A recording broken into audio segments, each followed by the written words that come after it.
श्री स्वामी समर्थ. नमस्कार, मी शर्मिला. माझ्या यूट्यूब चॅनलमध्ये माझ्या सगळ्या गोडताईंचं, मैत्रिणींचं अगदी मनापासून स्वागत करते. आजचा दिवस तुम्हाला खूप छान जाओ, तुमच्या मनातील सगळ्या इच्छा पूर्ण हो, हीच महाराजांच्या चरणी प्रार्थना करते आणि आपल्या नवीन व्हिडिओला सुरुवात करते.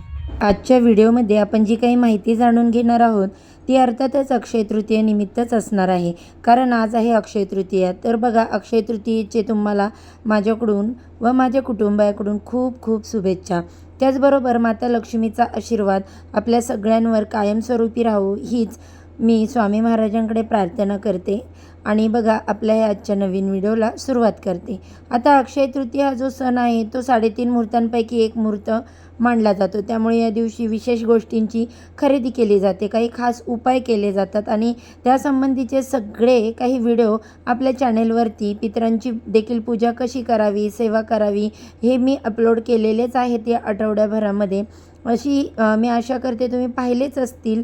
आता विषय काय आहे ते मी सांगते या व्हिडिओमध्ये.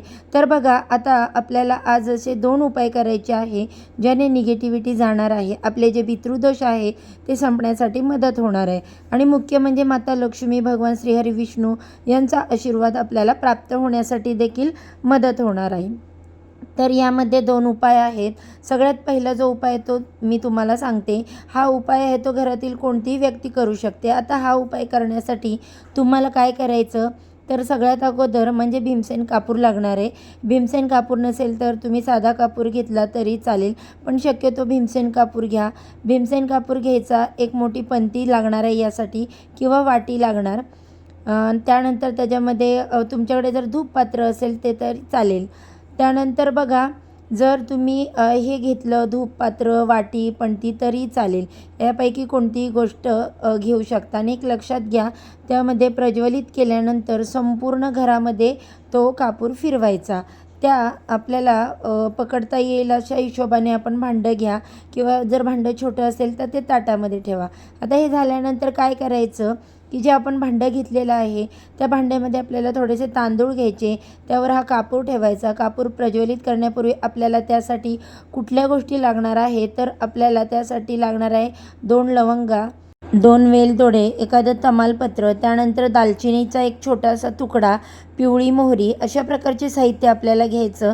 ते सगळं कापुरासोबत प्रज्वलित करायचं आणि हा जो उपाय आहे तो तुम्ही मुख्य दरवाजावर केला तरी चालणार आहे आणि तुमच्या देवघरामध्ये म्हणजे जिथे आहे तिथे जरी केलं तरी चालणार आहे. मुख्य दरवाजाच्या ठिकाणी जर करायला शक्य होत नसेल तर मग तुम्ही आपल्या देवघरामध्ये केलं तरी चालेल. प्रज्वलित केल्यानंतर तो जोपर्यंत पेटत आहे कापूर तोपर्यंत एखादा जो मंत्र ते तुम्हाला माता लक्ष्मीचा येत असेल तर तो म्हणायचा किंवा ओम नमो भगवते वासुदेवाय नमः या मंत्राचा जप करा. तसेच जो लक्ष्मी गायत्री मंत्र आहे, ओम महालक्ष्मीचे विद्मही विष्णू पत्नीचं धीमही तन्नो लक्ष्मी प्रचोदयात, हा मंत्र बोलला तरी चालेल. यानंतर विष्णू भगवानांचा विष्णू गायत्री मंत्र आहे तो देखील तुम्ही म्हणू शकता. जो तुम्हाला मंत्र येत असेल तो मंत्र तुम्हाला म्हणायचा. आता मंत्र म्हणताना आपली निगेटिव्हिटी जी आहे घरातली ती निघून गेली आहे, ही सरळ काही घरामध्ये मांगल्यमय होत आहे असा भाव डोळ्यासमोर आपल्याला आणायचा आहे आणि शुद्ध भावनेने, विश्वासाने हा एक छोटासा उपाय करायचा. त्यानंतर थोडंसं ते प्रज्वलित केल्यानंतर तिथून ते उचलायचं आणि आपलं ते पात्र उचलून घ्यायचं. संपूर्ण घरामध्ये ते प्रज्वलित केलेला कापूर अशा प्रकारे फिरवायचा आहे आणि एक छोटासा आपल्याला हा उपाय करायचा. फिरून झाल्यानंतर हे धूप पात्र आहे ते तुम्ही मुख्य दरवाजावर नेऊन ठेवा. शक्यतो 99% मुख्य दरवाजावर ठेवण्याचा प्रयत्न करा. काही ठिकाणी फ्लॅट सिस्टीम वगैरे असते तर तुम्हाला ते करणं शक्य नसेल तर तुम्ही घरामध्ये ठेवू शकता, पण अशा प्रकारचा हा उपाय तुम्ही निश्चितपणे करा. त्यामध्ये आपण ज्या काही गोष्टींचा समावेश केलेला आहे त्यामध्ये सगळ्या काही गोष्टी ज्या आहेत त्या माता लक्ष्मीच्या आवडत्या वस्तू आहेत. त्यामुळे आपल्याला माता लक्ष्मीची कृपा मिळवण्यासाठी हा उपाय करता येणार आहे. पिवळी मोहरी टाकलेली आहे, त्यामुळे पिवळ्या मोहरीमुळे घरामध्ये जी काही निगेटिव्हिटी, दरिद्रता आहे, अलक्ष्मी आहे ती निघून जाण्यास मदत मिळणार आहे. त्यामुळे या गोष्टींचे महत्त्व आहे. तर त्या अशा प्रकारे तुम्ही हा धूर घरामध्ये करू शकता. त्यानंतर पुढचा जो उपाय आहे त्यासाठी आपल्याला काही ठिकाणी विशेष 3 ठिकाणी दिवे लावायचे. ते दिवे कशा पद्धतीने लावायचे हे देखील आपण जाणून घेऊया. पण हे दिवे नेमके कुठे लावायचे आहेत तर ते बघू. पहिला जो दिवा असणार आहे तो तुमच्या मुख्य दरवाजावर लावायचा संध्याकाळच्या वेळेस. त्यानंतर दुसरा दिवा असणार आहे तो आपण जिथे पाण्याचं भांडं भरून ठेवतो त्या ठिकाणी लावायचा आहे. माठ असू द्या, हंडा असू द्या, काही असू द्या. नसेल काही तर एका भांड्यामध्ये एक तांब्यामध्ये तुम्ही पाणी भरून घ्यायचं आणि त्या पाण्याच्या जवळ त्या दिवा ठेवायचा.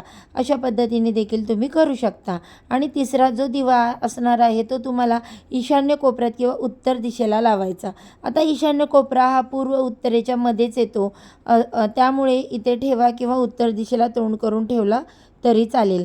तुम्ही अशा प्रकारे एक दिवा लावायचा आहे. आता हा दिवा कशासाठी, तर आपल्या घरामध्ये आपण जे काही काम करतो त्याला यश मिळावं किंवा धनधान्याची कमतरता कधी भासू नये, वैभव आपल्या घरी नांदावं, यासाठी हा उत्तर दिशेला दिवा लावायचा.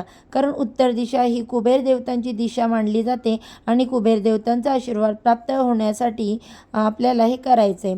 आपण पाण्याच्या ठिकाणी जो दिवा लावणार आहे तो खास पितरांची शांती मिळावी, पितरांचा आशीर्वाद प्राप्त व्हावा आणि पितृदोषापासून आपली मुक्तता व्हावी यासाठी लावायचा. आणि जो पहिला दिवा आपण मुख्य दरवाजावरती लावलेला आहे तो यासाठी की जी बाहेरील निगेटिव्हिटी आहे ती घरात प्रवेश न करता फक्त सकारात्मकताच घरामध्ये प्रवेश करेल आणि जी घरातील नकारात्मकता आहे ती निघून जाईल. अशा पद्धतीने 3 ठिकाणी आपल्याला दिवे लावायचे. आता हे 3ही दिवे कुठे लावायचे तुमच्या लक्षात आलं असेल तर हे दिवे लावताना काय करायचं, तर यामध्ये मोहरीचं तेल टाका. बघा, मोहरीचं तेल तुम्हाला टाकायचं आहे. अगदी तुम्ही वेळेवर हा व्हिडिओ बघितला आणि आता तुमच्याकडे मोहरीचं तेल नाही तर तुम्ही तिळाचं तेल वापरू शकता, पण पहिलं प्राधान्य मोहरीच्या तेलाला द्यायचं, हे लक्षात घ्या. त्यामध्ये मोहरीचं तेल टाकल्यानंतर थोडेसे काळे तीळ टाकायचे आणि चिमूटभर हळद टाकायची आणि अशा पद्धतीने हा दिवा लावायचा. आता तुमच्याकडे जर मोहरीचं तेल नसेल तर तुम्ही तिळाच्या तेलाचा दिवा लावलेला आहे तर त्यामध्ये तुम्ही मोहरी टाकली तरी चालेल, पण पिवळी मोहरी टाका. पूजेसाठी तुम्हाला पिवळी मोहरी ही खूप लाभदायी असते. जर तुम्ही ती आणलेली असेल तर 2-3 दाणे तुम्ही ती मोहरी टाकू शकता. अशा पद्धतीने 3 ठिकाणी दिवे प्रज्वलित करायचे आहेत. अगदी 15 ते 20 मिनटं जरी पेटते राहिले तरी चालणार आहेत, पण दिवा मात्र आपल्याला लावायचा आहे. संध्याकाळच्या वेळेस तुम्ही साधारण 5-6 नंतर लावू शकता. रात्री 12 वाजेपर्यंत तुम्ही कधीही लावला तरी चालणार आहे. तर अशा प्रकारे छोटे छोटे उपाय जे आहेत हे तुम्ही करून बघा. या व्यतिरिक्त दीपदानाला देखील विशेष असं महत्त्व आहे. त्यामुळे तुमच्या घराजवळ जर कुठे भगवान विष्णूंचं, माता लक्ष्मीचं जर मंदिर असेल तर दुसरं कुठलंही मंदिर असेल तर त्या ठिकाणी तुम्ही दीपदान करू शकता. पंती जी असते तर ती पंती नवी कोरी घ्यायची.